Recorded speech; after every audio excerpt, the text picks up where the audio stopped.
Hey everyone, Kelly Donahue Piro here with something I want to make sure your agency is talking about. We should all be tracking our cross-sell quotes to close ratio. And there's a lot of ways you can do that. We specialize in tracking this, especially during our AppX Retention program, which you can get in our online school or work with us in person on it.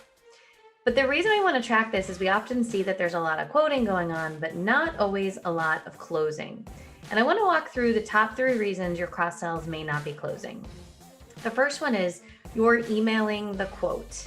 And I know that this sounds like something I've said before because I have, but it's much more efficient for us to email the quote, but much less efficient on the client because there's a lot of questions. They tend to look only at the price, and it causes a lot of back and forth. We need to focus on outcomes, not tasks. The best outcome is selling that policy that you already spent time quoting. So your 2 solutions to this are 1, to try to quote over the phone, keep them engaged.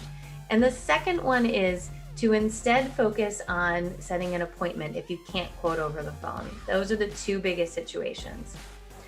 The next situation of why you might not be cross-selling these quotes is there's no follow-up set. So if you look in the management system when somebody's quoting it, 1, there should be a follow-up to deliver the quote, and 2, there should be a follow-up if you can't get a yes. So you need to have your system set up to follow up.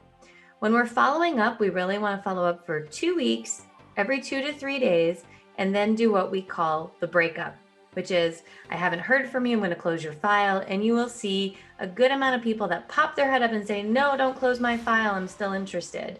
And this gets you a closed deal.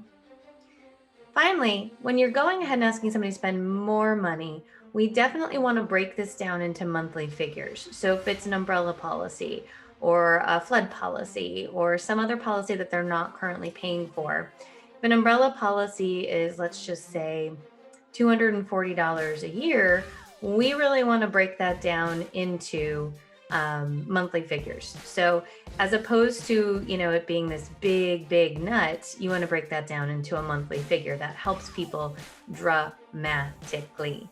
$20 a month sounds way better than $240.